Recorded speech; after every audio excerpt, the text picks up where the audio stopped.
Esto es La Entrevista con Raúl Valladares. El año 2022 ha dejado fuertes golpes al bolsillo de los hondureños, con los constantes aumentos a los precios de los productos esenciales en el hogar, una acelerada inflación, más las constantes amenazas de los transportistas a que, aparte del subsidio que el gobierno se comprometió a otorgarles, buscan subirle al pasaje del taxi 10 lempiras, así como 3 lempiras al bus urbano. Todo ello incitado por los incrementos al costo de los combustibles a consecuencia de la operación militar especial rusa en Ucrania, que inició el pasado 24 de febrero. Día en que asumió el poder de la nación el actual gobierno. El valor de los carburantes se mantiene en constante ascenso, con trancazos de hasta casi 5 lempiras. En lo que va de la presente administración, la gasolina superior subió de 105.22 lempiras en enero a 145.94 en la semana del 27 de junio, es decir, 40.72 lempiras en 5 meses. Lo mismo que con el precio al galón del diésel, que en similar periodo de tiempo pasó de 87.81 lempiras a 124.50 lempiras, lo que significa un aumento de 36.69 lempiras, al igual que el costo de la regular, que durante estos meses alcanzó los 126.39 lempiras, una diferencia de 28.21 lempiras. Sin embargo, el gobierno ha adoptado hasta el momento 3 medidas para que el valor de los carburantes no se dispare. En primera instancia, en febrero de este año, se comenzó a aplicar un subsidio de 10 lempiras por cada galón de combustible, además de absorber la mitad del aumento que sufriría el diésel en marzo. Otra medida, la cual es la más reciente, fue el congelamiento temporal del costo de la gasolina regular y el galón de diésel, cuyo precio se mantendrá durante 4 semanas, lo que representaría un sacrificio estatal de al menos 145 millones de lempiras, dijo el secretario de Energía, Eric Tejada, el viernes anterior cuando anunció la determinación del gobierno.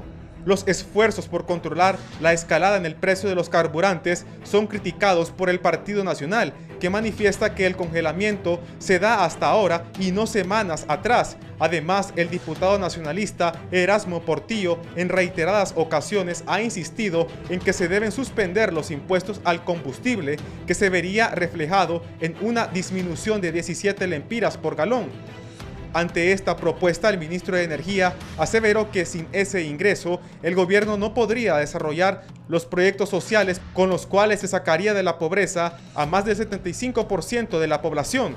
Algunos sectores de sociedad civil y expertos consideran que la acción surtirá efectos positivos, que frenaría la inflación y el alza en los precios de los productos de la canasta básica, pero la misma solo duraría en los próximos 30 días, aseguran representantes de la Cámara de Comercio e Industrias de Tegucigalpa. Asimismo, los empresarios manifiestan que mantener el valor en el galón del diésel ayudaría a que los costos de producción no aumenten. Sin embargo, esperan que al final de las 4 semanas no haya una variación violenta que elimine todo lo que se ahorró durante este tiempo. No obstante, el economista Ismael Cepeda expresó que el congelamiento ayudaría poco a los bolsillos de los hondureños, debido a que estas medidas se toman cuando el precio de los productos alcanzó cifras altas.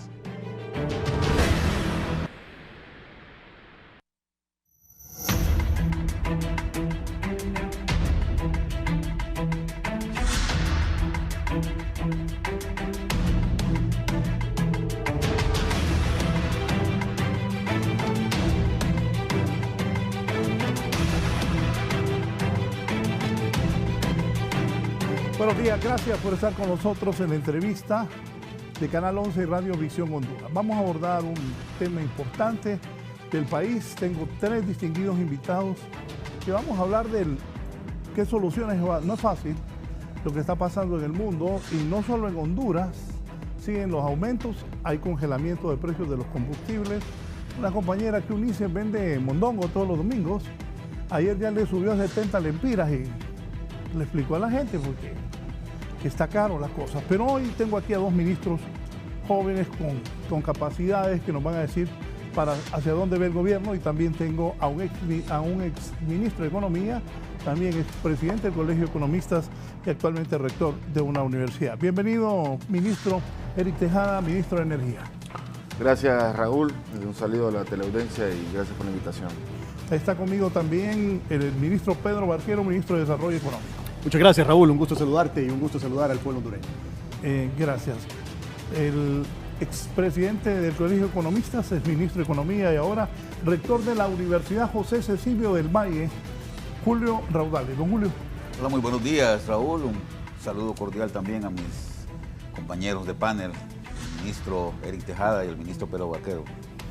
El viernes tuvimos aquí un foro y el ministro anunció, el ministro Tejada, el congelamiento de precios. ¿Por qué congelar el precio del diésel y la gasolina regular cuando sus costos alcanzaron 124 lempiras con 50 centavos y 126 lempiras con 39 centavos respectivamente? Ministro.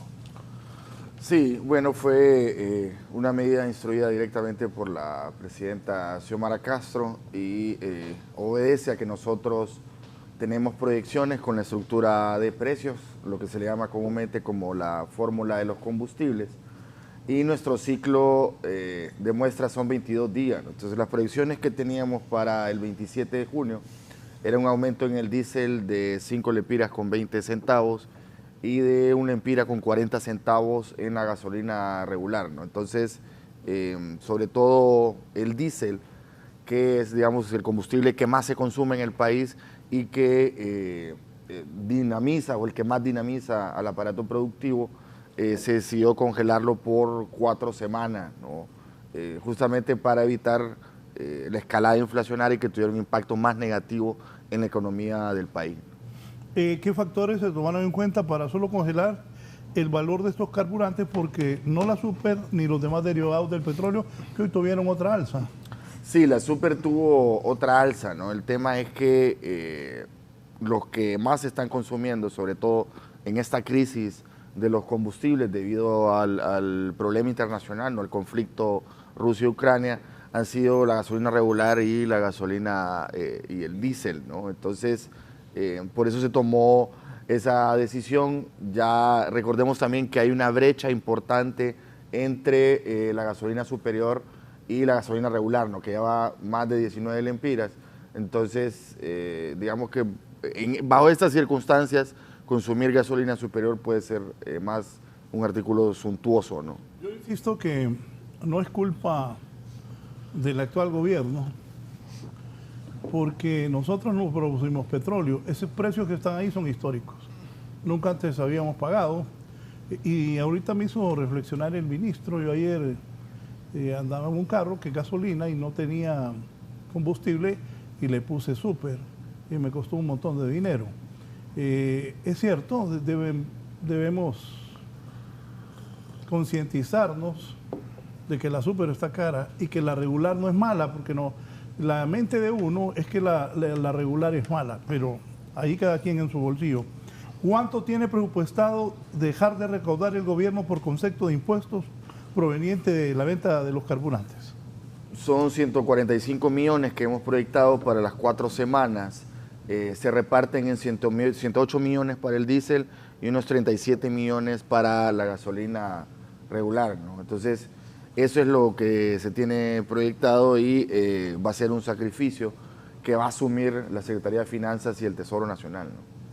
El gas LPG sigue congelando su precio y el querosén, ¿qué piensa hacer con el que es muy usado por las personas en los pequeños negocios?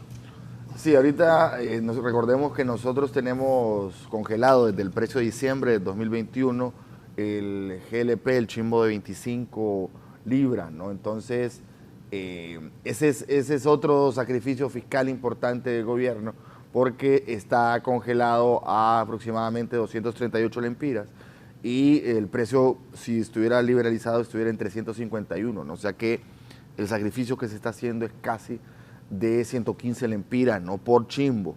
Entonces eso representa, la proyección que tenemos a diciembre del 2022 puede representar un sacrificio de 1.000 millones de lempiras, ¿no? Entonces, justamente para no afectar la economía del hogar. El querosén ha ido en alza también y veremos cómo se comportan. Nos recordemos que actualmente la tendencia es bastante volátil porque, bueno, Pedro y Julio sabrán, la semana pasada la Fed incrementó la tasa en 0.75, no subió la tasa de interés y eso ha provocado temores en los mercados porque haya una recesión en Estados Unidos, ¿no?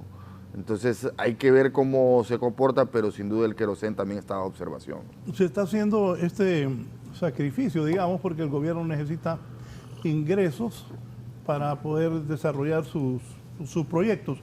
Pero la gente está diciendo, bueno, por eso contaba en un pequeño ejemplo que ayer Ulises le subió a la sopa de mondongo.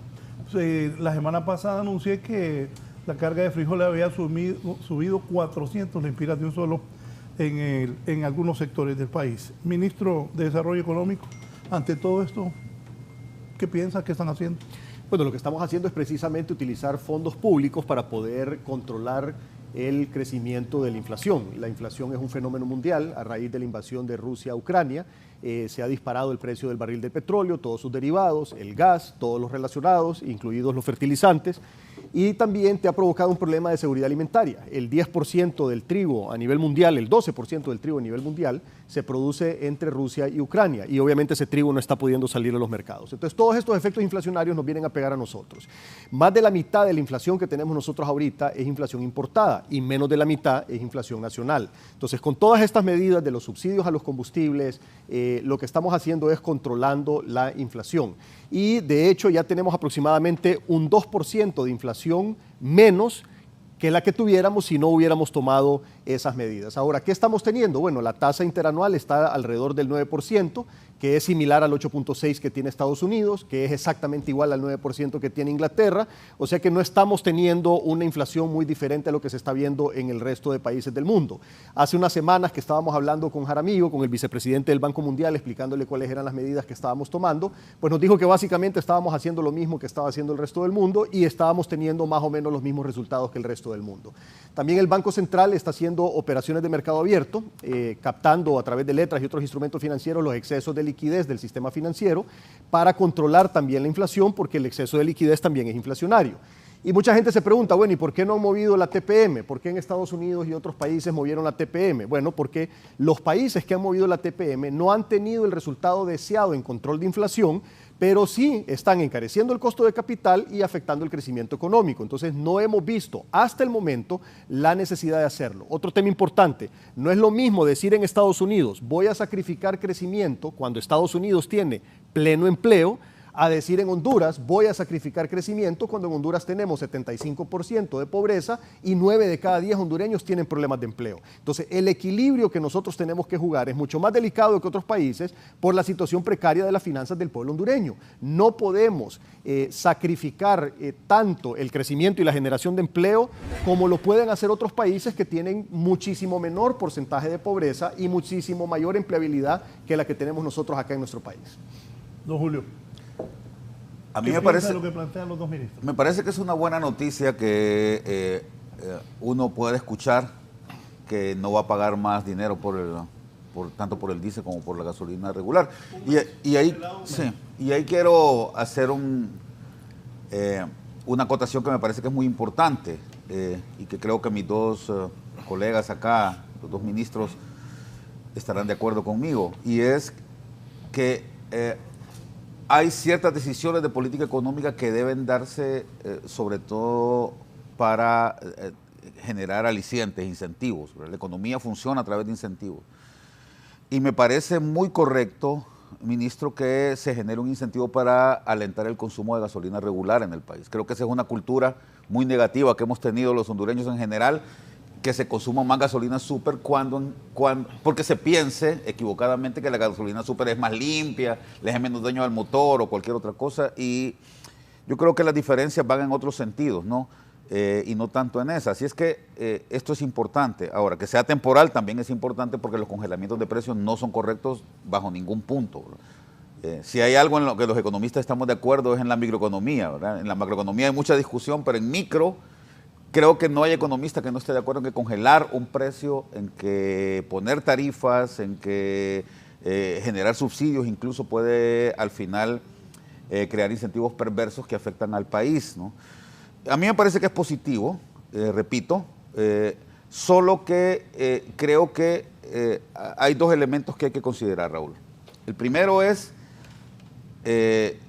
establecer claramente cuál es el sacrificio y quién se va a sacrificar con este tipo de medidas, ¿no? Porque alguien tiene que pagar, como dicen por ahí, no hay almuerzo gratis, ¿no? Alguien tiene que pagar esto, hay un sacrificio fiscal que se va a hacer, que hay que tomarlo en cuenta, ¿verdad?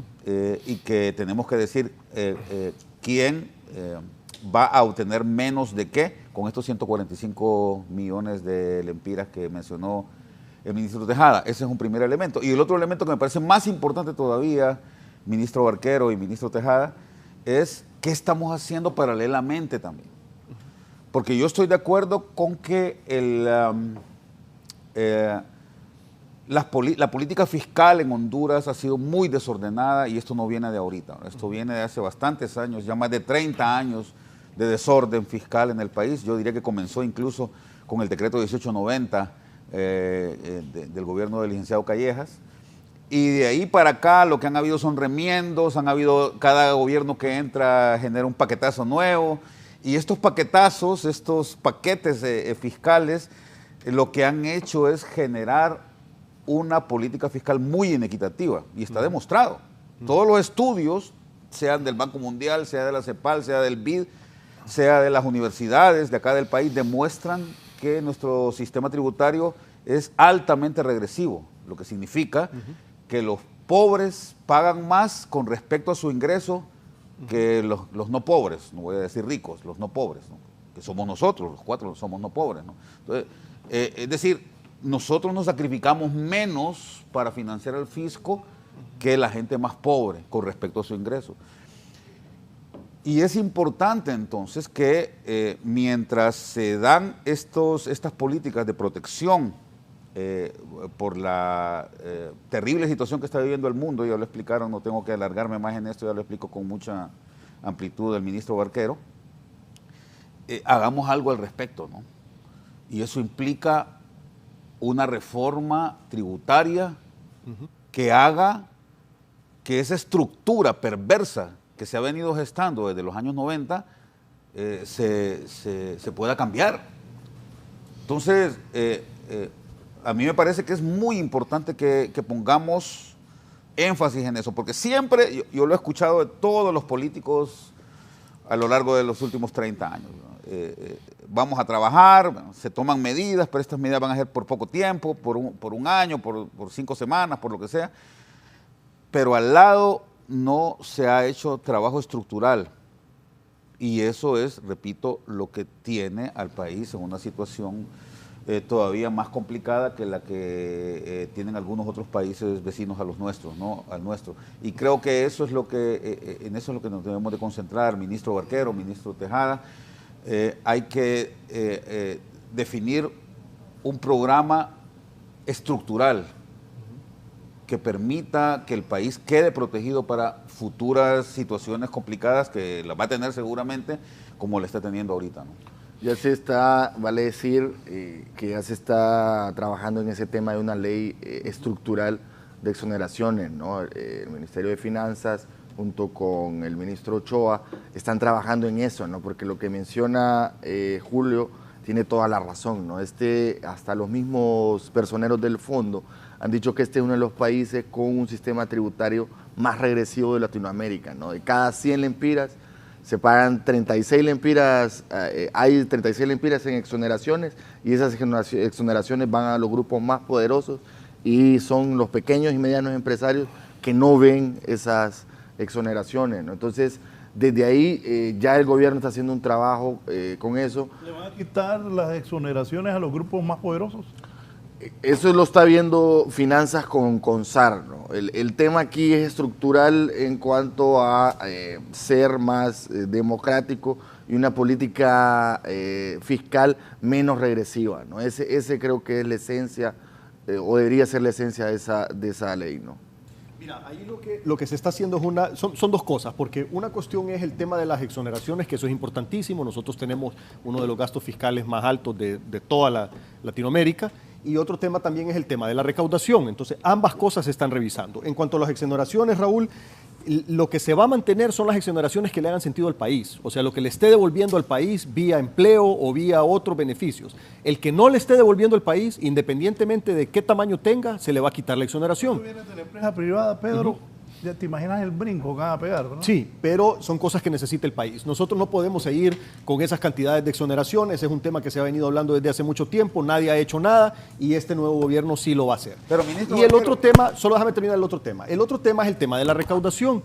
Nuestro sistema de recaudación carga más a los pobres que a los que no somos pobres. Y eso también se tiene que cambiar y ya Finanzas y el SAR están trabajando en una propuesta para poder equilibrar la cancha y asegurarnos entonces que la recaudación sea más justa y más equitativa y que cada quien ponga en proporción de lo que tiene y no como está ahorita, que realmente hay una desigualdad en cuanto a la recaudación tributaria. Yo te decía que hay algo que es bien importante al respecto y es que primero todos los estudios, la mayoría de los estudios tanto de la UNCTAD como del Banco Mundial y de la misma Organización Mundial de Comercio dicen que para generar competitividad en un país, la política fiscal, es decir, generar exoneraciones no es como la mejor vía, ¿verdad? Hay otros temas que hay que tratar. Y creo que ahí también es un elemento que hay que jugar. Yo sé, ministro Barquero y ministro Tejada, que es bien complicado. Yo he estado también sentado ahí en el asiento de ustedes y sé lo difícil que es tratar de lidiar con todo. Porque el problema de Honduras jala por todos lados. Entonces...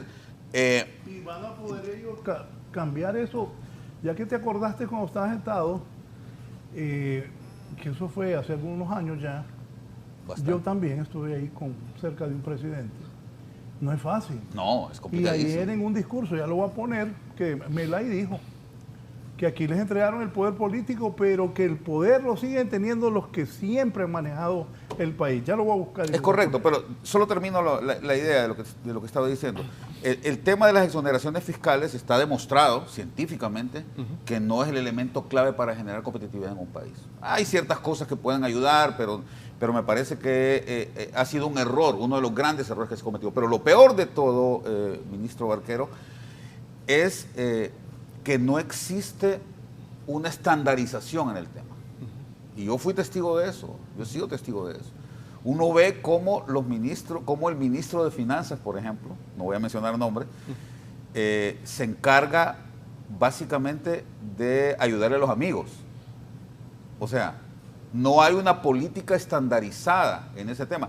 Asumamos, que no es cierto, pero asumamos que las exoneraciones pudieran ayudar a generarle competitividad a ciertas industrias y con ello ayudar al empleo, como bien apuntabas.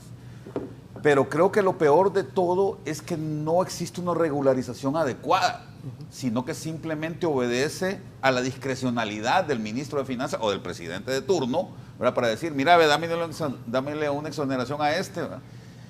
Y no me le dejo una exoneración a este otro o a esta otra, ¿verdad? Porque no me conviene, porque este es amigo mío, porque contribuyó en la campaña. Creo que lo que nos ha estado haciendo daño durante todos estos años es justamente eso. Entonces, reconociendo, si es que deberíamos de hacerlo, de que hay algunas exoneraciones para incentivar industrias que son necesarias, creo que lo peor de todo y lo que más daño le ha hecho a estos ministros y Raúl, es la discrecionalidad con que se ha tratado este tema, que lo que ha generado es que se dejen de recaudar cantidades exacerbadas de dinero y quitando la exoneración al impuesto sobre ventas, que es la que hay que aceptar también, que es la que más sacrificio genera, ¿verdad? Según los estudios que ha hecho el BID sobre todo, tenemos más o menos unos 30.000 millones de lempiras al año que se pierden por pura discrecionalidad, por pura ayuda que los ministros de Finanzas y los presidentes de turno le han dado a sus amigos, y no necesariamente porque estas industrias que están exoneradas protegen el empleo y benefician a la gente más pobre. Mira, hay un montón de espacio ahí que se puede trabajar y te voy a poner un ejemplo, Raúl, solo para que el pueblo hondureño se forme una idea de cómo funciona esto. En el tema de las exoneraciones está exonerada la canasta básica y hay una serie de productos de canasta básica que están exonerados. Dentro de esos productos, para darte un ejemplo, están unos botes de agua que se importan de Europa. Entonces, ¿por qué estamos exonerando botes de agua que vienen de Europa? bueno, yo no quería decir la marca, pero ya que Julio la dijo, entonces no tiene ningún, no tiene, nunca en mi vida he probado un bote de agua, pero te cuento que hay gente que se baña. Vos sabías que hay gente aquí en Honduras que se baña con agua bien. Mira, no tiene ningún sentido, Raúl, que estés exonerando botes de agua que vienen de Europa, cuando tenemos botes de agua que los envasamos aquí mismo en Honduras. Entonces, todas esas cosas que son distorsiones, porque realmente son distorsiones y son cosas que no tienen sentido, son las que se están trabajando para corregirlo. Entonces, ¿qué es lo que vamos a hacer? Vamos a revisar las exoneraciones y le vamos a quitar las exoneraciones a las cosas que no tengan sentido y vamos a dejarlo a las cosas que tengan sentido. Los productos básicos que sí necesita el pueblo hondureño día a día, eso no se va a tocar. Esas exoneraciones de la canasta básica se van a dejar para no afectar al pueblo hondureño. Pero decime, Raúl, ¿quién del pueblo hondureño toma esa agua? Nadie. Esa agua es carísima. Entonces, ¿por qué la vamos a seguir exonerando? No tiene ningún sentido. Y el tema aquí... ¿Por qué no paga impuestos? Como bien dice Julio, en el pasado había mucho amiguismo. Entonces, a alguien que, y me refiero en general y no estoy hablando específicamente de eso, pero en general, la gente cuando quería vender más, entonces le hablaban a su amigo presidente o a su amigo ministro para que le metieran ahí su producto en los temas de las exoneraciones. Entonces, sin hablar de nadie en específico, sino que en general eso era lo que pasaba. Y todos sabemos que eso pasaba. Entonces, ¿qué tenemos que hacer? Evitar que eso pase. Yo estoy de acuerdo con Julio también en el tema que dice que no es el único factor o el más importante el tema de las exoneraciones en términos generales, pero hay ciertas industrias específicas que funcionan en base a eso. Ahora, ¿qué es lo que realmente te trae inversión? La seguridad jurídica, el Estado de Derecho sólido, ese tipo de cosas son los que sí te trae la inversión. Inversión de capital serio, ¿verdad? Porque también en el mundo hay inversión de capital pirata, que lo que anda buscando son oportunidades de corto plazo y más bien para esas oportunidades de corto plazo, entre menos Estado de Derecho haya, mejor para ellos, porque no necesariamente quieren hacer las cosas bien. Y el tema de competitividad es más amplio también, ¿no? Lo que estamos diciendo nosotros es que el tema de exoneraciones tiene un problema estructural que promueve la desigualdad, que para este gobierno es fundamental el ataque a la desigualdad y el tema de competitividad también tiene otras cosas como por ejemplo que solo 2 personas de cada 100 que ingresan a la primaria logran llegar a la universidad, ¿no? Entonces es toda la configuración histórica de una sociedad absolutamente desigual que es la tercera más desigual del hemisferio, ¿no? Entonces pasa por eso también. Me dice un empresario aquí, por regla general, las exoneraciones son necesarias para que su inversión pueda recuperarse en un tiempo financieramente adecuado. Hay empresas que siguen con exoneraciones por sécula seculoide, o sea, eternamente. Y ese es un punto importante. Mira, la práctica internacional de las exoneraciones te dice que tiene que tener una temporalidad, o sea, no puede ser eterno, tiene que tener un principio y un fin, y tiene que tener una gradualidad hacia la baja, o sea, tiene que empezar e ir bajando hasta que de repente termina la exoneración. Entonces, ¿qué fue lo que hicimos, por ejemplo, con la ley de los MIPES, de los micros y los pequeños? Cumplimos con estos requisitos de mejores prácticas internacionales. Entonces, se le da una exención a los micros y a los pequeños por 5 años. Ahí está tu temporalidad. Empieza y termina, 5 años. Y gradual, empieza por 3 años dándole el 100% y los últimos 2 años el 50% hasta que en el año quinto desaparece. Entonces, esa es la forma en que tienen que manejarse las exoneraciones. Esas son las mejores prácticas internacionales. En Honduras se han manejado mal el tema de las exoneraciones. Han sido eternas, han sido lineales, nunca han sido graduales y todo eso es lo que tenemos que corregir. Ahora, Raúl, vos decías algo importante.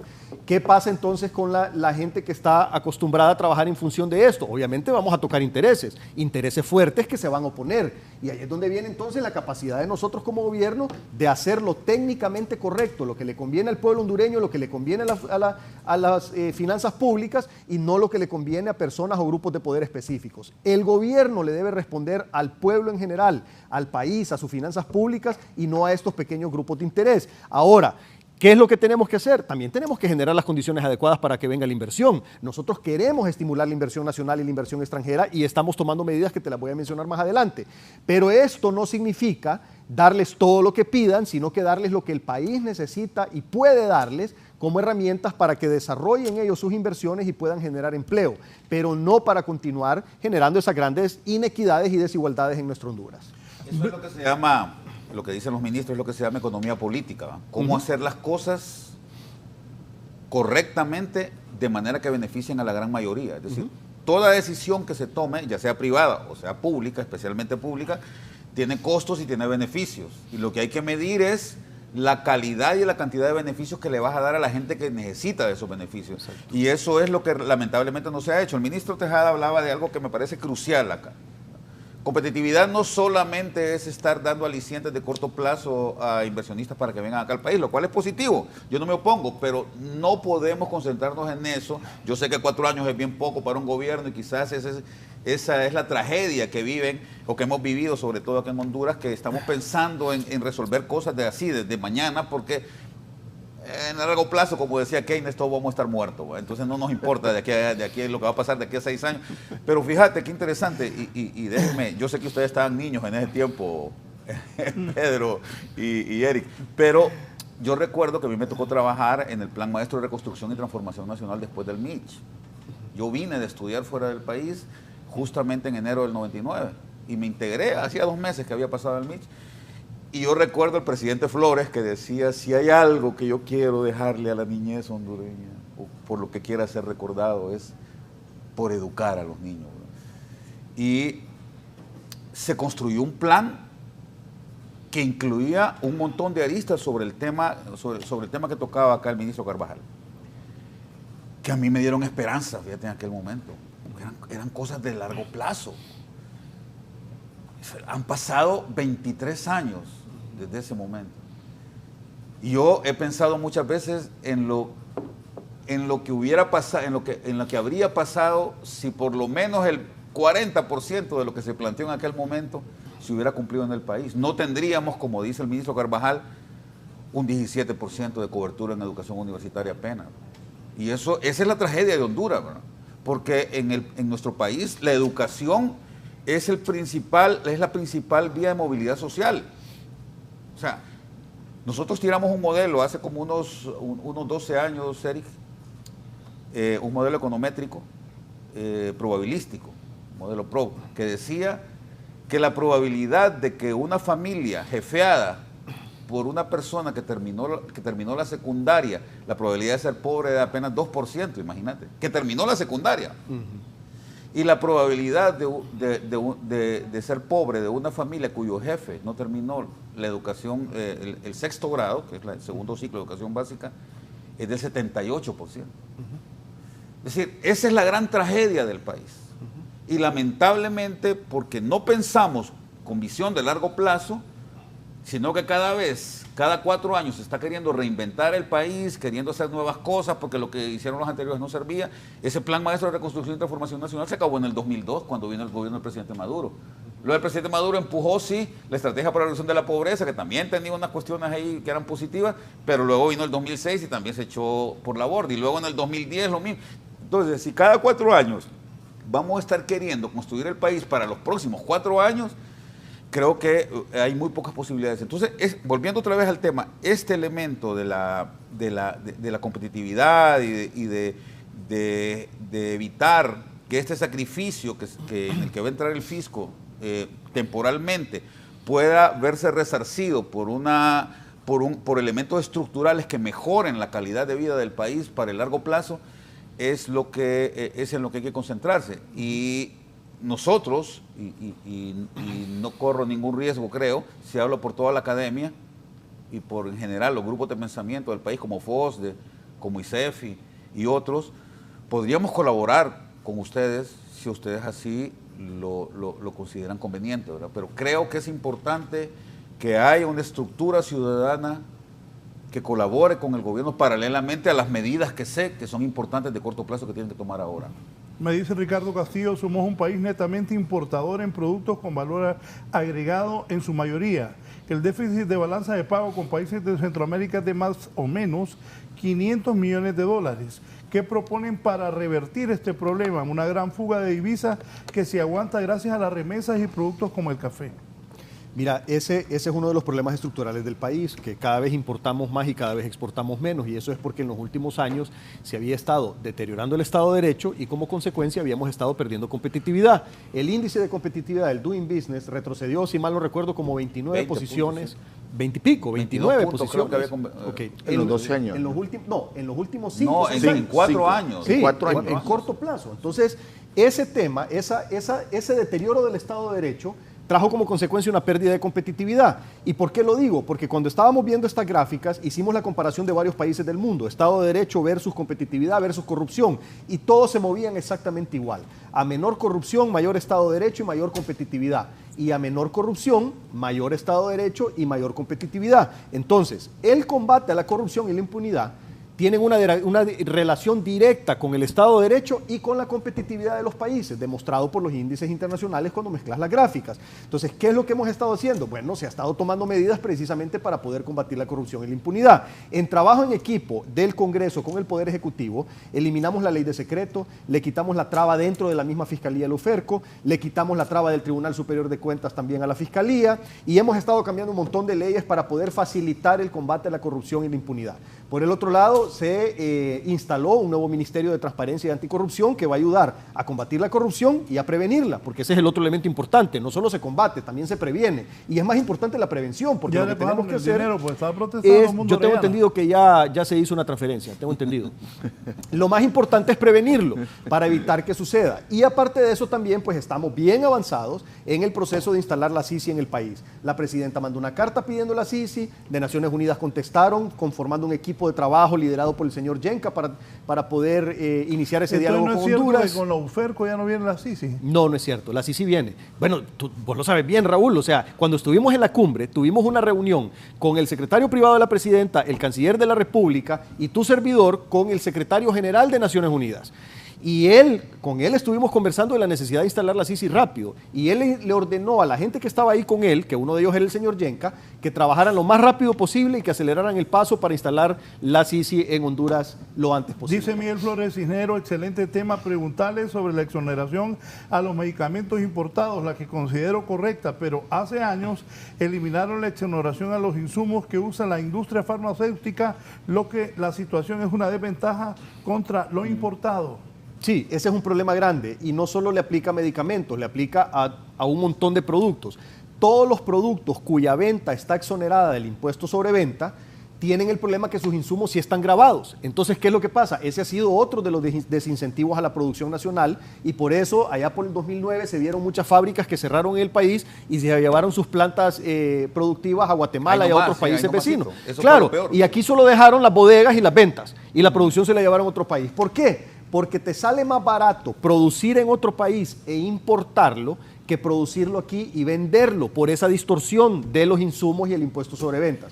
Todo eso es lo que se está revisando como parte del paquete de las exoneraciones y del trato fiscal y una vez que esté terminado toda la propuesta, pues obviamente Finanzas y el SAR lo van a dar a conocer al pueblo hondureño en su momento. Bien, voy a hacer una pausa y estén pendientes. Mel Zelaya ayer dijo que ganó libre el poder político, pero yo así entendí que los ricos siguen mandando aquí en Honduras. Pongan atención a lo que dijo Mel Zelaya ayer. Una pausa.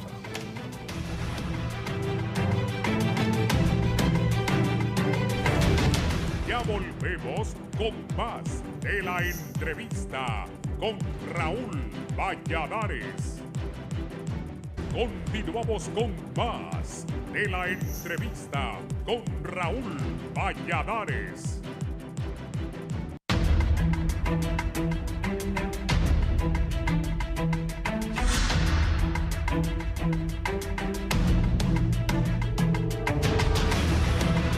Bien, pongan atención a esto. Ayer estaba en la plaza Isis Obed. Por cierto, hay una celebración. Mañana se celebra 13 años del golpe de Estado. Pero ayer estuvo Mel en la plaza Isis Obed acompañado de varios dirigentes del LIBRE. Los empresarios, pongan atención, esto es lo que dice José Manuel Zelaya, que es coordinador del partido que está en el gobierno y además es asesor presidencial. Esto dijo Mel Zelaya. Evalúen el gobierno de Xiomara al final de este año y se van a dar cuenta que tienen la mujer más valiente, más entregada, más comprometida, más sensible, más democrática y socialista que ha tenido el conocimiento de la historia de Honduras.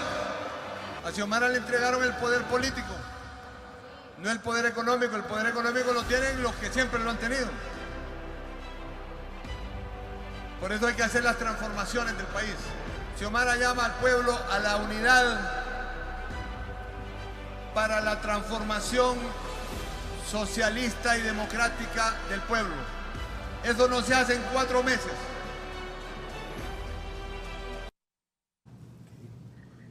Bien, don Julio.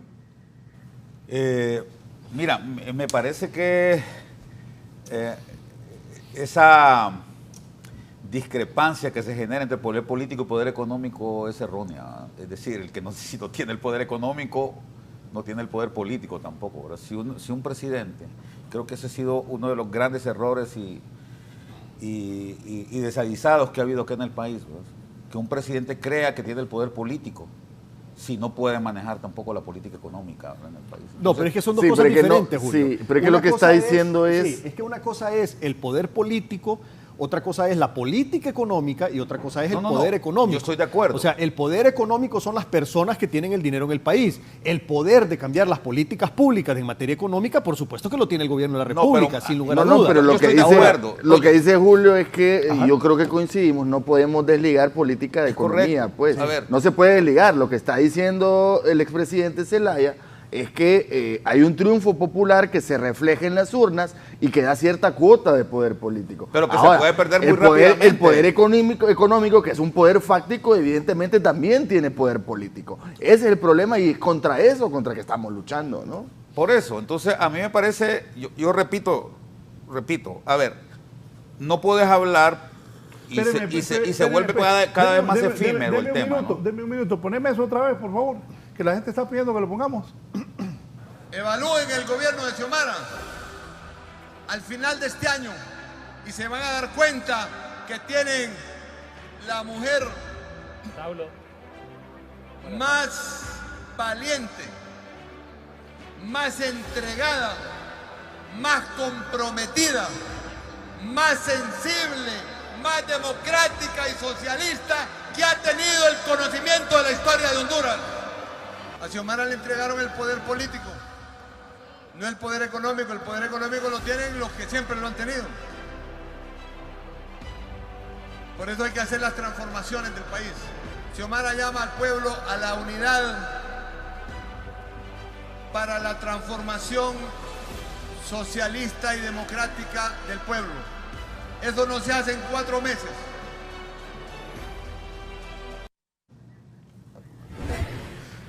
Mira, el poder económico lo tienen los que siempre lo han tenido. Por eso Xiomara va a hacer la transformación que el país necesita. ¿Qué significa eso? mira, yo no dudo, ¿Y no, qué te no veo dudo así, de lo que dijo el presidente Zelaya. Entre sonriendo y... Es que yo no dudo de lo que dijo el presidente Zelaya, ¿sabes por qué? preocupado. Porque yo trabajé directamente con la presidenta Xiomara también en el 2006, y vos sabés. Sí, yo ahí. lo sé. Y yo puedo afirmar lo que dijo él. Yo no conozco, o pocas personas conozco yo tan comprometidas y tan valientes como esa señora. Pero hay un elemento que es bien importante, y es que gobernar requiere además cabeza fría. Saber hacia dónde moverse, y en eso consiste justamente lo que se llama economía política. Yo por eso insisto siempre en esto. Creo que un grave error que cometieron los marginalistas, los economistas del siglo XIX y XVIII, fue haberle quitado el apellido que tenía la economía, que era la economía política.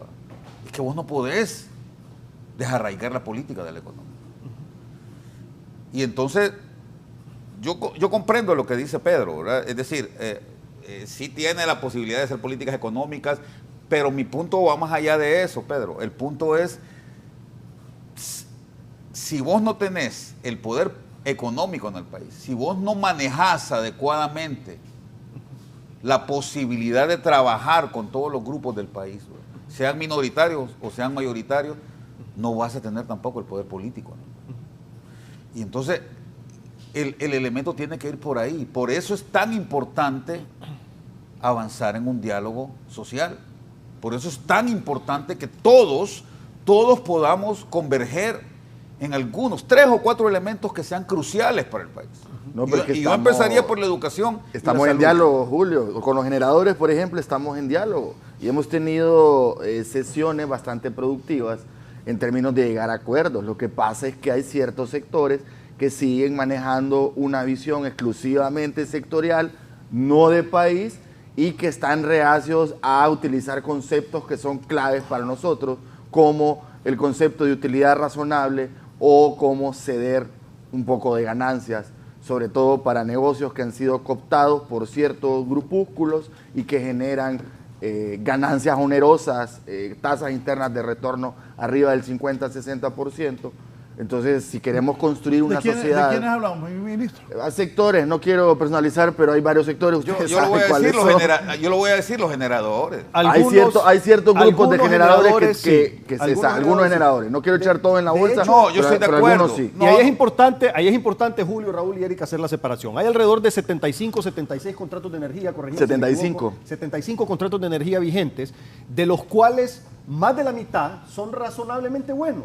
Son alrededor de ¿qué? 28 contratos los que están. 28 son los más complejos, correcto. Hay 42 que tienen un sobreprecio no tan exagerado y los otros se pueden manejar, o sea, andan en promedio con los costos de Centroamérica. Entonces, no hay que generalizar, no es que todo el mundo, algunos, pero esos algunos sí le han hecho mucho daño al país. O sea, vos no podés tener, y te voy a poner el ejemplo claro, hay unos contratos térmicos, por ejemplo, hay un contrato térmico que está a 10 centavos, con precio búnker de referencia $68, si mal no recuerdo, y otro contrato térmico a precio búnker $68 a 20 centavos. Entonces, ¿cómo es posible que tengas un contrato a 10 centavos y otro a 20 centavos? Eso no tiene ningún sentido. Eso es corrupción. No podés estar pagando el doble a alguien de lo que le pagas a otro por el mismo producto, por el mismo servicio.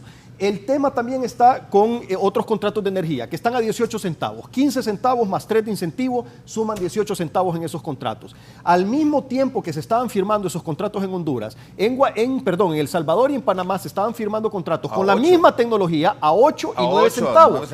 Entonces nosotros estamos pagando en algunos contratos el doble con respecto a otros contratos de nuestro mismo país y el doble con respecto a otros contratos de países vecinos que se dieron al mismo tiempo con las mismas tecnologías. Eso es a lo que se refiere Eric, y no podemos seguir permitiendo que pase eso en el país, porque si fuera un producto que no tiene que ver con las responsabilidades del gobierno de entregar servicios básicos como el agua, la luz y ese tipo de cosas, pues cada quien es libre de hacer lo que quiera, pero con productos que son servicios públicos, con eso no se puede permitir. Es como el tema, por ejemplo, si yo tengo estos 2 botes de agua y con alguien me lo vende a 40 lempiras y alguien me lo vende a 20, pues yo tengo la opción, si compro el de 20 o el de compro 40, pero la energía nos la clavan a todos pagando ese contrato y no tenés opción de elegir. Y esas cosas son parte de lo que otros 52 contratos aprobados el 20 de enero del 2014 en la hemorragia legislativa, donde evidentemente hubo corrupción de algunos funcionarios públicos y generadores, ¿no? De algunos empresarios, mire, es la verdad. Los generadores, marcame eso, los generadores hubo corrupción también. Tuvo que haber corruptores y corruptos para que ese día del 20 de enero se hayan aprobado bajo condiciones opacas 52 contratos al mes. La única manera, condiciones de opacidad, ¿no? La única manera de tener esos contratos tan caros es que tuvo que haber habido corrupción. Obviamente, tuvo que haber arreglo. No creo que la falta de inteligencia haya llegado a tanto en las personas en aquel momento para poder establecer esos precios. Pero ahora, eso no quiere decir, Julio, y esto es importante, eso no quiere decir, Raúl, pero ya te voy a decir, pero hay algo importante aquí. Esto no quiere decir que nosotros somos enemigos de la inversión. Todo lo contrario, nosotros somos amigos de la inversión y queremos la inversión. Pero la inversión justa y correcta. Sobre lo que estás diciendo, dice Emilio Hatton, dejen de dividir más a los hondureños. Con odio no avanzan los países con esas actitudes egoístas y viscerales. ¿Dónde está el gobierno de integración que promulgaron por los medios? ¿Y qué quiere? Emilio, pero es que perdonemos la corrupción. A ver, yo le digo acá, digamos las cosas. Mira, yo le digo aquí a mi amigo Emilio para responderle esa pregunta. A ver, nosotros no estamos tocando acá temas de división. Estamos exponiendo realidades. Al contrario. Yo acabo de decir ahorita que por eso es tan importante que haya un diálogo abierto, en donde estas cosas se sepan. Pedro, porque el generador fundamental del cambio social es la buena información. Los grandes problemas que se han dado acá en el país es que estas negociaciones se hacen en opacidad. no se hacen abiertamente. Oye, si yo soy testigo de eso. Yo estuve 25 años en el gobierno. Y por lo menos los últimos 8, 9 años que estuve, los últimos 12 años que estuve en el gobierno, del 2002 al 2014. Yo te puedo decir, yo vi gente que iba a donde los ministros, a donde mi jefe, a donde los ministros, decirle, ajá, ¿qué hay? ¿Qué vamos a hacer? ¿Cómo vamos a arreglar el asunto? ¿Qué vamos a hacer? Ese es el gran problema de Honduras. Y eso es lo que había sido. Se conoce como... había sido. No va a pasar en este gobierno. Pedro, por lo menos aquí, Pedro, Eric y yo te garantizamos que no lo vamos a hacer. Pedro y Eric, hemos mire, recibido gente. Eric, Pedro, mira, no vamos a caer Pedro, pero yo te voy a decir una cosa que es bien importante. Jamás. El tema pasa por la institucionalidad y quiero dejarme entender bien, porque aquí se confunde mucho esa palabreja, ¿va? Institucionalidad no son las organizaciones. Lean a Douglas North, ¿verdad? Al economista institucionalista. ¿Va? Instituciones son los acuerdos. Instituciones son las leyes, ¿va? Son las formas de hacer las cosas en general. ¿Va? Entonces, el gran problema acá es que la misma ley te permite, te da esa posibilidad de ir a hacer esos negociados por debajo, y por eso es lo que Pedro está explicando acá. Pero vos decidís si lo haces o no lo haces. Exacto, pero vos decidís si lo haces claro, o no lo haces. Pedro, pero mientras no tengas vos una forma de hacer las cosas que sea lo suficientemente fuerte para que no sea justamente quien decide, sino que sea la misma ley la que se imponga, ¿verdad? Que sea la que tenga el imperio, que sea la única dictadura que existe en el país, ¿no? La de la ley, y una ley correcta, que no beneficia a unos pocos, es que las cosas van a empezar a cambiar acá en el país. Entonces, ¿cómo se cambia eso? Con buena información, sí, pero mira, y cierro con esto. En el Plan de Nación, que es una ley que está vigente acá en el país, mira, que se aprobó en el 2010. Unos de ultraderecha que ya están pensando solo déjame terminar. En ver si dan golpe de Estado. Solo déjame terminar. Así es. ¿Sabes cuál es la virtud que tiene? Así es. ¿Sabes cuál es la virtud que tiene ese Plan de Nación? Que le entrega a la población civil en las regiones organizadas la posibilidad de conocer qué se está haciendo con sus recursos. Y me parece que por ahí es donde debemos avanzar. Eso, ¿sabes de dónde nació? Nació de una ley que aprobó justamente el 27 de enero del 2006 el presidente Zelaya, que se llamaba Ley de Participación Ciudadana, que todo el mundo la dejó de lado. Solo se aprobó y nadie le volvió a parar bola a la famosa ley. De ahí tomamos el tema para hacer el Plan de Nación. Que por cierto, esa ley legalizaba la cuarta urna, ¿verdad? Esa ley le botaba todo el argumento a los golpistas. Total, de la sucesión constitucional. Yo estoy de acuerdo con eso, pero el problema es, como te digo... Es que usted andaba de blanco, ¿va, Julio? No, yo estoy de acuerdo con eso. Oíme, si yo tomé, para escribir el Plan de Nación, tomamos esa ley.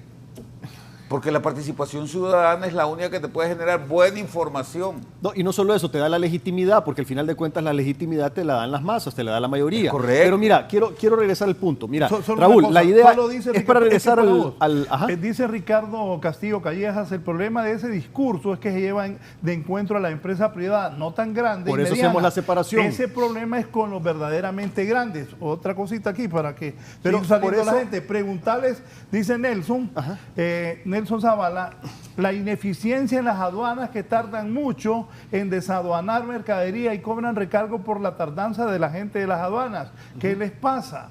Bueno, mira, a ver, tres cosas. Primero, con respecto, nosotros aquí... me falta José Luis Moncada. No estamos... Si no, espérame, pero déjame ir contestando poco a poco, porque es que después se me van a olvidar los mensajes. Ya llevas tres, ya llevas tres y después me van a olvidar. Mira, el primero... Aquí nosotros no estamos sembrando odio, todo lo contrario, lo que queremos es sembrar reconciliación. Pero para que haya reconciliación, Raúl, se tiene que saber qué es lo que estamos reconciliando. Y también reconciliación no quiere decir borrón y cuenta nueva y perdón para todo el mundo. Pero hay cosas que se hicieron. Ahí que viene un cambio. Claro que viene un cambio. Que las cosas van a cambiar, les guste o no. Claro. Sí, por eso. Y el cambio ya lo estamos haciendo, Raúl. Y estamos haciendo la separación. Pero como esa tiene que ser fortalecer la forma de hacer. Por ejemplo, los enemigos no son todos los generadores. Hay generadores que ya esta semana probablemente vamos a anunciar acuerdos, gente que está dispuesto a bajarle el precio, que reconoce que hubo un sobreprecio, que están dispuestos a hacer un sacrificio y dicen lo hacemos en nombre, para llegar a un acuerdo, un diálogo en nombre del país, y hay otros que no quieren.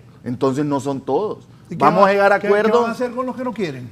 Eso se va a ver después, pero ahorita... No, mira, se tienen que hacer auditorías forenses para saber exactamente qué fue lo que pasó ahí con la asignación de esos contratos y te garantizo que vamos a encontrar muchas cosas. Pero mira, el tema es, no nos interesa generar odio, pero sí nos interesa aprender las lecciones para que los hechos no se repitan. Y escuchen esta frase que es importante y la van a estar escuchando mucho de aquí en adelante. Ya se dijo eso. Para que los hechos no se repitan, tenemos que saber exactamente qué pasó. Un pueblo que no estudia su historia la repite. Nosotros no podemos volver a caer en ese nido de corrupción del cual venimos saliendo. Entonces tenemos que saber bien qué fue lo que pasó para no volver a cometer esos errores. No es sembrar odio, es sacar a la luz pública lo que muchas veces se dejaba bajo la mesa para que todos lo sepamos y trabajemos juntos en sociedad para que no vuelva a suceder y que los hechos no se repitan. Con respecto a los empresarios, es cierto, yo te digo una cosa, yo vengo del sector empresarial, la mayoría de los empresarios son buenos, insisto, pero hay unos pocos que son los que se han encargado de desprestigiar a todos los demás. Y el problema entonces, ¿qué es lo que se tiene que hacer? Se tiene que hacer en las mismas cámaras de comercio, en el COEP y en las instituciones y organizaciones gremiales empresariales,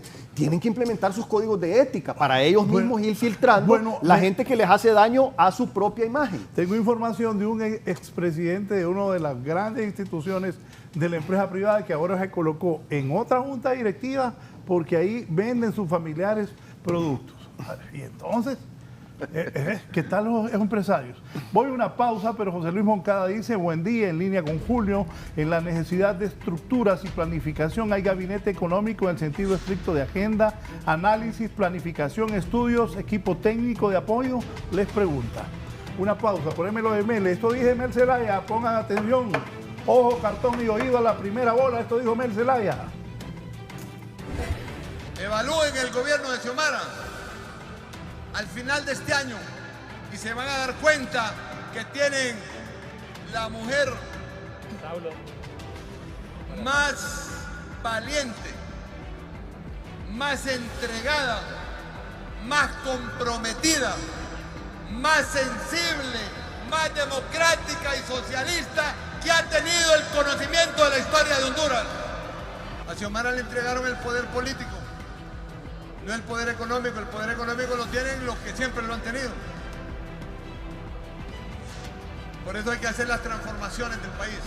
Xiomara llama al pueblo a la unidad para la transformación socialista y democrática del pueblo. Eso no se hace en 4 meses.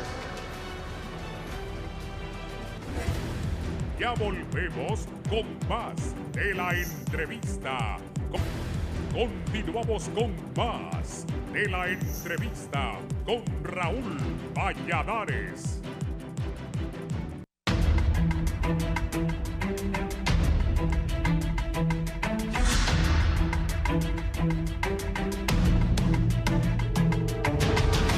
Volvemos, poneme otra vez lo que dijo Mel Zelaya con ese discurso. Aquí la gente me está... No, pero es la verdad. Si algunos pueden decir, van a querer dar otro golpe de Estado. Por lo que Mel está diciendo aquí, que Xiomara Castro va a ser con transparencia, con socialismo y democrático, que el pueblo mejore. Y que el poder político es diferente. Evalúen el gobierno de Xiomara al final de este año y se van a dar cuenta que tienen la mujer más valiente, más entregada, más comprometida, más sensible, más democrática y socialista que ha tenido el conocimiento de la historia de Honduras. A Xiomara le entregaron el poder político, no el poder económico lo tienen los que siempre lo han tenido. Por eso hay que hacer las transformaciones del país. Xiomara llama al pueblo a la unidad para la transformación socialista y democrática del pueblo. Eso no se hace en 4 meses. Ahí hay una cuestión, mira, este discurso no es nada nuevo, lo nuevo es que lo volvió a decir ayer, pero en realidad, claro, que lo dijo ayer. Pero lo dijo ya en el poder, claro, 4 meses de poder. Pero es que tiene razón también, o sea, no podemos transformar la sociedad. Vamos a refundar Honduras. Sí, porque no se puede transformar si no se tocan grupos de interés. Desde el inicio, y para eso... Esa es la verdad, o sea, no se puede transformar el país. Me dice un televidente, tenés nervioso con ese discurso al poder real, a los poderosos, a los grupos fácticos. Ajá, entonces... Te voy a decir algo, mira, ve, en la cumbre el presidente Biden dijo algo bien interesante, que es en parte lo que nosotros ya estamos haciendo acá. Biden decía que él no cree en el trickle down economics, que le llaman los gringos. El trickle down economics es que le ayudas a los ricos a hacer más dinero para que derrame en la economía y eventualmente le llegue a los pobres. Él dice que lo que cree Biden es en ponerle escaleras a los pobres para que suban económicamente. Eso es lo que nosotros estamos haciendo acá. Estamos dando un subsidio para la energía eléctrica. Todas las personas que consumen menos de 150 kilowatts lo tienen la energía gratis. ¿Por qué? Porque eso es como meterle 800, 900 lempiras en la bolsa a estas personas ayudándole. ¿Qué es lo que estamos haciendo también con el subsidio de los combustibles? Estamos estimulando también a través de 1.000 millones de lempiras a Banadesa con los préstamos a los pequeños agricultores. A Banprovi también alrededor de 3.500 millones de lempiras para los agricultores, para los MIPYMES y para vivienda social. Entonces, las políticas públicas económicas van encaminadas para ayudar a que el más pobre se ayude para que vaya subiendo esa escalera y deje de ser pobre. Ahora, dice los Juan Carlos subsidios... Flores, solo para vos. Ajá. Es increíble, el ministro Marquero se ríe como burlándose de todos, está subido y borracho de poder. No, oíme, yo toda la vida me he reído, o sea, mira, yo le pido a esa persona que agarre mis entrevistas de aquí mismo, de este foro del año pasado, del año antepasado, yo siempre me río. Yo creo que hay bastante prejuicio con todas estas cosas. A ver, el presidente dijo ayer claramente, y yo estoy de acuerdo con eso, que no se puede evaluar un gobierno en 4 meses, ¿no? Sí. Muy poco tiempo, que hay que evaluarlo al final del año. Y hay un elemento que es clave en esto. Yo comparto. Espérame. Hay un elemento que es clave en esto. De los 4 meses, porque aquí empresarios amigos míos y empresarios que han sido amigos de Mel Zelaya me han dicho a mí que no han hecho nada, que van 4 meses. Óigame, pero hay un elemento que es clave. Se han hecho muchas cosas. Que casi nadie le ha puesto atención, fíjate, y es el tema de que él dijo, voy a tomar las palabras de Mel Zelaya, dijo, evalúenlo al final del año, porque al final hay una manera de evaluar a un gobierno al final de un año y es la manera en que ejecutó el presupuesto. Hay un presupuesto, desde mi perspectiva, bastante inflado, 25% creció el presupuesto este año, ¿verdad? Cuando en los últimos 20 años había crecido 7%. Para la agenda social. Para la agenda social. 7% había crecido y ya era criticable, ya era criticado que el gobierno creciera tanto. Pero bueno, dejemos eso de lado. Yo estoy de acuerdo. Y lo dije desde el principio, y lo he dicho por escrito y lo he dicho también oralmente. Está bien, ya decidimos que vamos a gastar más. Entonces tenemos que vigilar para que ese gasto vaya dirigido a quien debe ir. De acuerdo.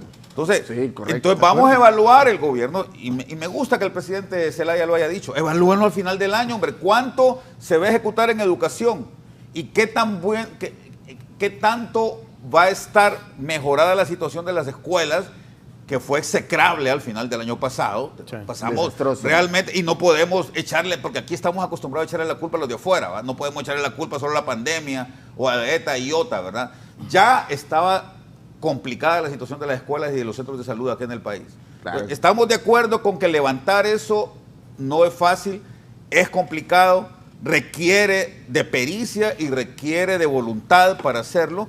Entonces, yo creo, y yo les invito a que lo hagamos a finales de año, pero también es importante, Pedro y ministro, entender que hay una dirección que van tomando las cosas, ¿verdad? Y que por esa dirección ya podés ir juzgando cómo va a ser el resultado de finales de año. El gran problema, y con esto termino, gran problema es que, en efecto, llevamos 4 meses de gobierno. Tenemos ya prácticamente terminado el medio año, ¿verdad? Con prácticamente 5 meses, mejor dicho, creo que mañana se cumplen los 5 meses de gobierno, y apenas se ha ejecutado 4% de la inversión pública, ¿verdad? Sí, pero eso es lo que quería decir, o sea, hay que recordar que nosotros heredamos el gobierno prácticamente en bancarrota, ¿no?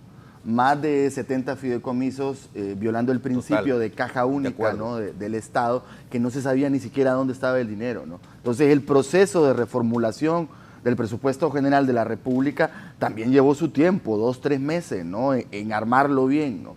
Y usted dice, Julio, que está inflado. El presupuesto está más grande este año porque es necesario llevar la agenda social de la presidenta. Estoy de acuerdo. 100%. Eso se estableció en el plan de gobierno, eso fue lo que la gente salió a votar en las urnas, ¿no? Entonces nosotros tenemos, por ejemplo, 16.000 millones nuevos más en el nuevo presupuesto para proyectos de expansión en generación y fortalecer el ENE como patrimonio nacional y un bien público, ¿no? Tenemos los 1.000 millones de Banprovi, los 1.000 millones de Banadesa, entonces el bono tecnológico, la red solidaria. Lo que se está tratando se recibió un país en bancarrota, un país profundamente desigual, el tercer país más desigual del hemisferio, y lo que se está haciendo, lo que se pensó con la reformulación del presupuesto es atacar esa desigualdad, darle herramientas a la gente para que creación de empleo, a través de una política clara de subsidios, mitigar su pobreza, porque se han recibido 2 crisis, ¿no? Una, la crisis heredada de 12 años de latrocinio, y 2, la crisis externa, donde en términos de inflación, por ejemplo, 65% de la inflación es importada, ¿no? Entonces, pocos gobiernos habían tenido una disyuntiva, un clima tan adverso al recibir como este que recibió la presidenta Xiomara Castro. Y mira, y ahí también otra cuestión importante es, como tú bien dices, la ejecución del presupuesto. Si el presupuesto se ejecuta con honradez, con transparencia, y cada centavo va a dar a donde tiene que dar, va a haber un enorme beneficio para el pueblo hondureño en cuanto a mejoramiento de los indicadores. Y eso es importante también decirlo. No es solo el presupuesto lo que hay que evaluar a finales de año, sino que el próximo año, cuando ya los indicadores estén evaluando la gestión del gobierno, ver también de qué manera estamos mejorando en cada uno de ellos. Los indicadores que van a salir este año, la mayoría todavía están midiendo la gestión del año anterior. Entonces, la gestión del gobierno de la presidenta Xiomara Castro va a empezar a ser medida a partir de los indicadores del próximo año. Y ahí es donde vamos a empezar a ver los efectos de todas las decisiones que se están tomando en este momento. Ahora, ¿por qué subió el presupuesto? Pues porque es sencillo, andate aquí nomasito a la escuela más cercana pública que tengas, andate aquí nomasito al hospital o la clínica pública más cercana que tengas, están completamente destruidos. Entonces necesitabas una enorme cantidad de recursos para poder comenzar a hacer las reparaciones, a hacer las reconstrucciones, abastecer de medicinas y hacer todo lo demás. Entonces, si no asignábamos los recursos necesarios, no íbamos a poder avanzar en la agenda social, que dicho sea de paso, es la principal agenda del gobierno. Ahora, eso no quiere decir que vamos a descuidar la economía, porque para que la principal agenda de la presidenta, que es la social, funcione, tenemos que tener a la par una economía creciendo en los sectores que necesitamos que se crezcan para la generación de empleo y para poder tener también una reducción de la pobreza vía generación de empleo y una recaudación adecuada para poderle hacer frente a todos los gastos sociales que tenemos que hacer. Preguntan aquí qué van a hacer con el dinero de las reservas que se ha tomado. Bueno, todavía no se ha tomado. O sea, lo que ha pasado, y esto es importante explicarle al pueblo hondureño. A ver, lo que se ha hecho hasta ahorita es, primero se aprobó un decreto en el Congreso para poder tener la opción de usar las reservas. Correcto. La semana pasada lo que se hizo fue, en directorio de Banco Central, autorizaron el uso de $1.000 millones de las reservas, los cuales todavía tienen que nuevamente pasar por el Congreso para su aprobación final. Entonces, no se ha tocado hasta el momento ni un centavo de las reservas. ¿Para qué se va a utilizar entonces eso? Para pago de deuda. Nosotros hemos estado pagando una enorme cantidad de recursos del presupuesto general de la República en deudas. Y estos próximos años, estos próximos 3, 4, 5 años, vienen un montón de pagos fuertes, de cuotas fuertes de la deuda del país, que es precisamente lo que tenemos que reperfilar para poder tener un flujo más adecuado, respirar de mejor manera con el flujo de caja y poder entonces hacer las inversiones sociales sin descuidar el pago de la deuda. Porque ese es otro tema importante. Ha habido mucha gente ahí que ha estado especulando diciendo que no vamos a pagar la deuda. No es cierto. La deuda la vamos a pagar. Hasta el día de hoy está presupuestado. Claro que está presupuestado. Ya se han pagado 30.000 millones. Hoy ya se han pagado 30.000 millones. Ni un solo día, que es el 10% del presupuesto. Solo centavo. Y eso es importante que todo el mundo lo sepa y lo repitan. Y que no especulemos con esto porque le hacemos daño al país cuando decimos cosas que no son ciertas. La deuda se va a pagar, se va a honrar, se va a pagar todo en tiempo y forma. Así está presupuestado, así está proyectado y así va a ser. A ver, yo estoy de acuerdo con lo que ustedes acaban de decir. Me parece correcto. Y también estoy de acuerdo en que, y lo repito, en 5 meses, en 6 meses es imposible arreglar todos los entuertos que se generaron, que vienen, yo te digo, prácticamente de 30 años atrás. pero que se han profundizado en los últimos 12 años. Yo estoy totalmente de acuerdo. Y sé, por eso, repito, que la forma en que vamos a evaluar esto es al final del año. Porque hasta ahorita se puede entender que solo se haya aplicado el 4% del programa de inversión pública. Es duro esto. Lo que sucede es que cuando vos haces un presupuesto, vos decís, yo voy a gastar, vos programás y decís, voy a gastar de esta forma. Y no estaba programado que se iba a gastar solo el 4% al mes de junio, ¿verdad? Estaba programado que se iba a invertir más y lamentablemente no se ha hecho, pero entiendo que estas cosas van a suceder. El problema es cómo arreglamos, cómo enderezamos la máquina para que al final del año podamos, si no el 100% del programa de inversión pública, que es lo más importante, ya lo dijo Eric, lo más importante es atender sobre todo la inversión social para proteger a los más pobres, ¿no? ¿Cómo vamos a hacer del 1 de julio en adelante, es decir, del viernes en adelante, en el segundo semestre, para lograr que ese 4% del programa de presupuesto que lo elaboró esta administración, que se aprobó en marzo, en abril, no me acuerdo, cómo lograr que por lo menos se ejecute el 70-80%? Yo sé que no es fácil, pero tenemos que buscar mecanismos innovadores, porque justamente un gobierno lo eligen para resolver esos problemas. Y me parece que no está de más, Pedro, Eric, hacer hincapié en estos puntos, ¿verdad? Porque al final de nada va a servir que, habiendo elaborado un presupuesto en el mes de marzo, como te digo, que tiene los elementos claros para lograr ir sacando al país de la situación en la que se encontraba, vengamos a decir que solo se ejecutó el 30, el 40% del programa de inversión pública, que es el elemento más importante de un presupuesto, que solo se logró ejecutar el 30, el 40%, porque todavía estamos desenredando los entornos que nos dejó el gobierno pasado. Ven, aquí me dice,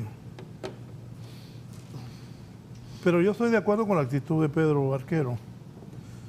Me dice don Ricardo, uno de los grandes problemas de este gobierno es su política de comunicación, de lo que están haciendo y cómo lo están haciendo. Y eso de las reservas es un ejemplo. La bulla de los opositores fue que ahora eran 3.000 millones y el gobierno se tardó 3 o más días en aclararlo. No andan perdidos en eso, estoy de acuerdo. Óigame, ya la gente cree que Pedro se hizo comunista. Me dice. Camarada Barquero. Así dice aquí. Buenos días, licenciado Valladares. Pedro Barquero nunca ha sido de izquierda. Dígale que por un puesto no traicione sus valores democráticos. 4 años pasan rápido y cuando quiera regresar al sector privado ya no va a generar confianza. ¿Usted cree que Tejada se siente cómodo con Pedro sabiendo que no es camarada? ¿Cómo está ahí? No, pero muy amigo. Mira, mira, a veces la gente no entiende. Este no es un tema de izquierda, de derecha. No, yo entiendo lo que estás haciendo. Esas son cosas, ¿me entendés? Muy bien. Aquí hay... No, el hombre ya ha comprendido cómo está la configuración del país y lo felicitamos por eso. Bueno, es que hay un interés de mejorar el país. De él, antes de unirse a la alianza, Pedro Barquero hacía todo eso. Lo mismo. Sí. Yo no he cambiado el discurso. Yo creo que el discurso no... Mira, exacto. Yo soy testigo de eso. Lo que tenemos que tener es conciencia social. Es correcto. Esa conciencia social desapareció por mucho tiempo en el país y la tenemos que volver a implementar. No es sostenible, Raúl. No podemos vivir en un país donde otra tengamos cosa 75% es que nosotros... de pobreza y con estos niveles de desigualdad. Sí, correcto. Si seguimos nosotros reconocemos que hay empresarios decentes, hay empresarios decentes, democráticos, que respetan la ley y quieren hacer negocios bien. Si haces una proyección lineal, Raúl, por el camino que hemos estado siguiendo la última década, en pocos años, si siguiéramos haciendo lo mismo, que no está pasando, pero si siguiéramos haciendo lo mismo, en pocos años nos vamos a estar comiendo los unos a los otros en la calle. Va a desaparecer. Exacto. Entonces, esa conciencia, no solo social, sino que hasta económica, solo es de hacer proyecciones simples en un Excel de cómo iban las cosas. No podíamos seguir igual, las cosas tenían que cambiar y tienen que cambiar en el país. Y obviamente... todos los que estamos involucrados en este proyecto político, lo dijimos desde antes, lo dijimos durante la campaña y lo decimos ahora, estamos comprometidos con ese cambio que a gritos está pidiendo las grandes mayorías de nuestro país, que son los que han sufrido las consecuencias de las malas decisiones y las malas políticas públicas. Y por eso es que estamos como estamos. ¿Y eso? No puede ser que sigamos siendo uno de los países que más migrantes le generan a Estados Unidos. No puede ser. O sea, un país tan pequeño, con tan poca población, y tenemos nosotros una enorme cantidad de personas con respecto a lo que mandan los otros países. Entonces tenemos que arreglar el tema de la pobreza y la desigualdad en nuestro país para evitar que eso siga pasando. No podemos seguir tampoco desintegrando la familia hondureña porque uno se tiene que ir a Estados Unidos a trabajar para poder hacer el sustento. Tenemos que generar el sustento acá, y eso es a través de la inversión privada, y para eso desde el gobierno estamos generando políticas públicas para estimular la inversión privada, pero lógicamente empezando con los de abajo, que son la prioridad de la presidencia. Y la inversión pública también, ¿no? O sea, por eso el presupuesto general de la República, la reformulación trae varios componentes de inversión pública, ¿no? Y qué Bienvenido bueno, a nuestro lado. Y qué bueno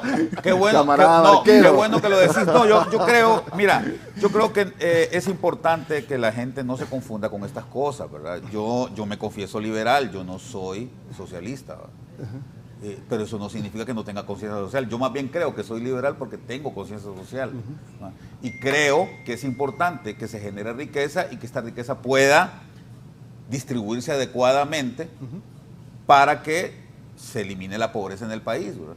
Pero eso, por ejemplo, en base a eso, en base a esos valores, es que creo que debemos de hablar. Fíjate que aquí lo que se quiere hacer... Una muchacha que recientemente fue nombrada en este gobierno, que es andar volando en helicóptero, hombre. Si aquí es pobre este país, Mel. Para eso ya te voy a mandar la foto. ¿Cómo es posible que ande en helicóptero y me estén hablando aquí de conciencia social? No, pero eso hay que corregirlo.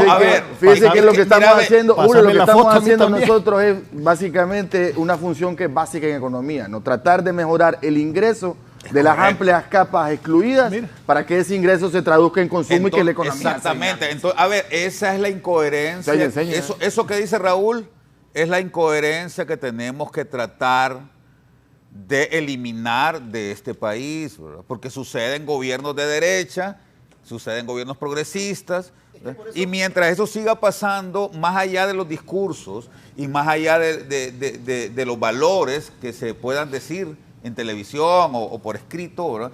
Creo que son los actos los que definen.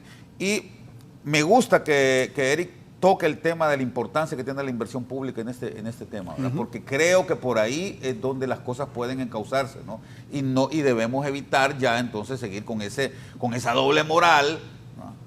De estar predicando una cuestión y estar haciendo por otro lado otras cosas. Y hay otro tema importante, porque mira, es que aquí la gente trata de meterle ideología a todo. Y te repito nuevamente, esto no tiene nada que ver ni con izquierda ni con derecha, esto tiene que ver con desarrollo económico, con progreso social, con las cosas que son fundamentales. O sea, ya hay muchas zonas del mundo que ya trascendieron hace muchos años ese tema de izquierda o de derecha y están enfocados en lo que realmente tienen que estar enfocados, y eso es lo que tenemos que hacer en el país. ¿Qué es lo que pasa? La inversión pública. Hay gente que dice, son comunistas porque hablan de inversión pública. Por favor, si los países más desarrollados del mundo invirtieron enormes cantidades de dinero y de recursos y hasta se endeudaron, el mismo Estados Unidos aumentó considerablemente su endeudamiento para hacer inversión pública para poder reactivar su economía después de la crisis de la pandemia del COVID-19. Los mismos países más desarrollados del mundo ahorita también están haciendo enormes cantidades de inversión pública por los shocks externos que están recibiendo de la inflación, de los problemas de seguridad alimentaria y del problema de cambio climático. Entonces, no tiene nada que ver con ideologías, es cuestión de educarse un poco, leer y saber qué es lo que está pasando en el mundo y cuáles son los objetivos que buscamos a través de la implementación de las políticas públicas que estamos haciendo en el país. Rápidamente, ¿qué tan fuerte ha sido el golpe a la economía familiar con esto de los precios de los combustibles? No, ha sido fuertísimo. Mira, y no solo en Honduras. En Estados Unidos, por ejemplo, la inflación que salió el reporte hace un par de semanas, el último, 8.6. Pero ese 8.6 tiene implícito un aumento de 48% en los combustibles.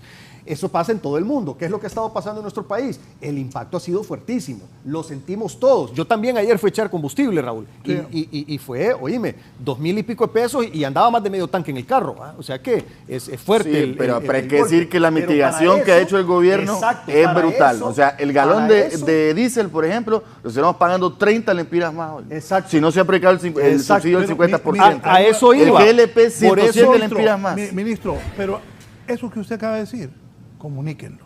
Correcto. Porque yo escucho lo que el ministro dice. Óigame, un ahorro. 30 lempiras. Sí, pero no lo dice. O sea, está a 124, sí. Lo congelamos a 124.50 lempiras el galón. Hoy, sin la medida que se tomó hace unas semanas de subsidiar el 50% al incremento, estaremos pagando 154.50 lempiras por galón.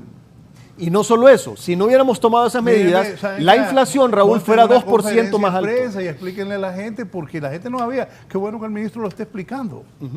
Bueno, otra pregunta. Sobre las amenazas de los transportistas, aumentar el pasaje, ¿qué va a hacer el gobierno? Porque están hablando de 3 lempiras el bus y los taxistas los tuve el jueves aquí. Ellos quieren 10.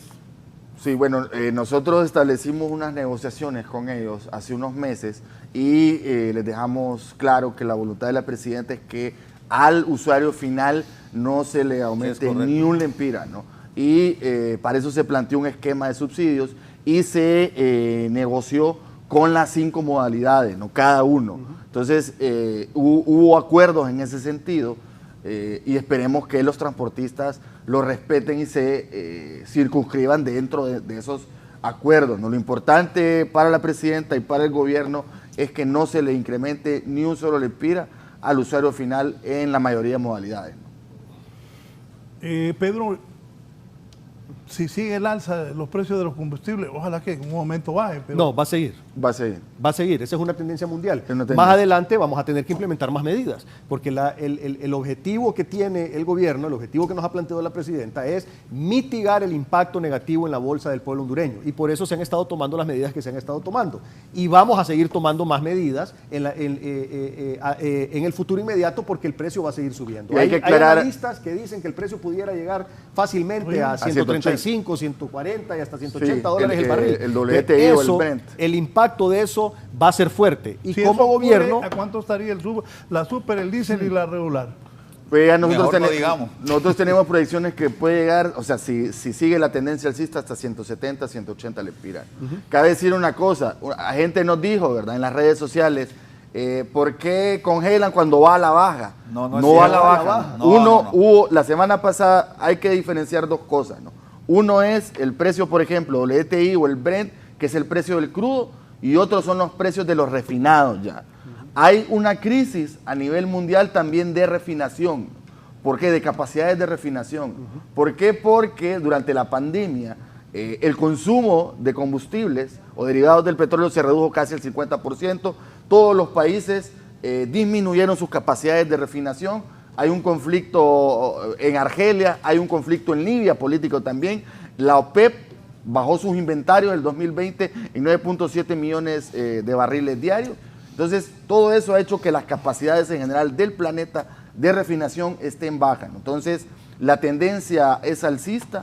Ayer, el viernes, subió 3.5% WTI. Ayer lo chequé en la noche y había subido 0.26 también. La tendencia es a la alza y es probable que continúe. Y nosotros vamos a seguir tomando medidas para no perjudicar a la Ministro, de gratis voy a asesorar al gobierno. En las próximas voy a cobrar, porque es la chamba de uno.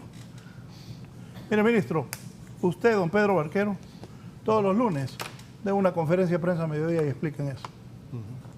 Para que el gobierno comunique a la gente de comunicación del gobierno con respeto, hagan eso, hombre.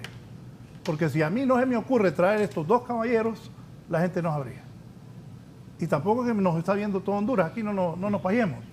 Pero entonces, ellos si dan una conferencia de prensa y vamos todos los medios y cubrimos, la gente sabe que gracias a esa decisión se ahorra 30 lempiras uno.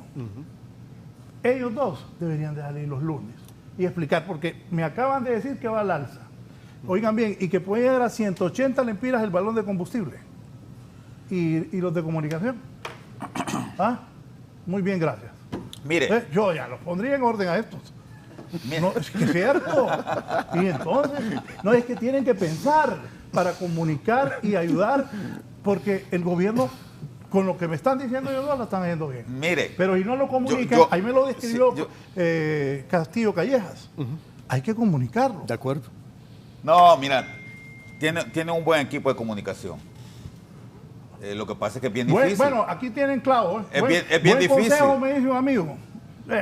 Vos a ver cómo hacíamos las cosas nosotros. Bien, Vamos a seguir. Luis Calderón me dice, el gobierno debe definir con claridad cuál es el rol de cada quien en la estructura de comunicación. Hay varios jefes, pero no hay coordinación entre ellos. Hay que definir una política coherente de comunicación, dice Luis Calderón. Aquí está la abogada Selma Estrada. Buenos días, querido Raúl y panelistas.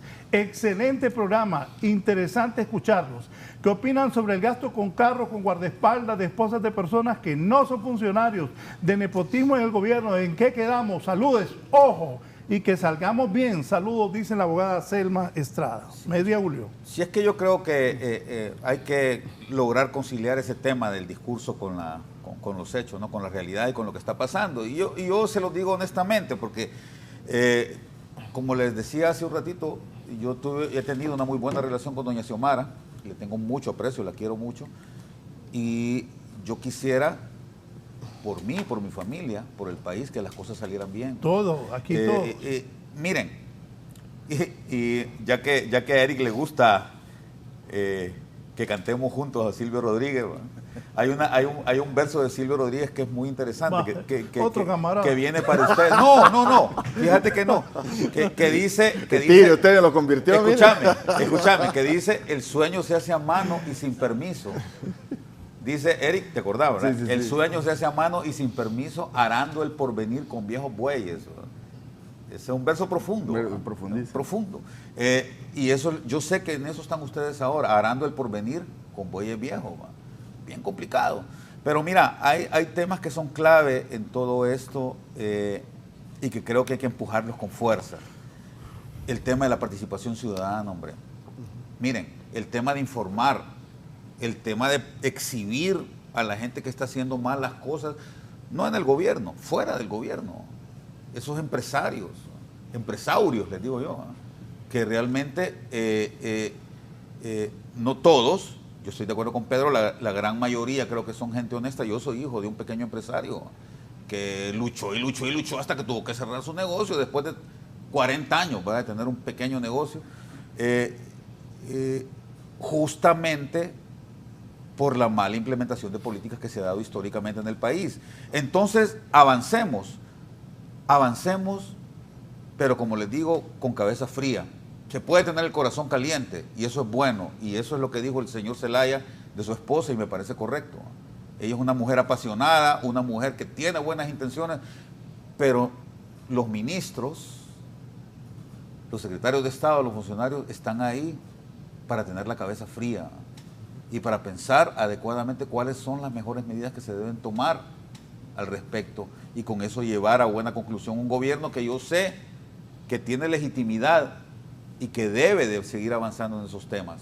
Así es que me parece muy correcto. Yo creo que van por el camino adecuado, pero hay que acelerar, y sobre todo, voy a repetir algo que dije hace un rato,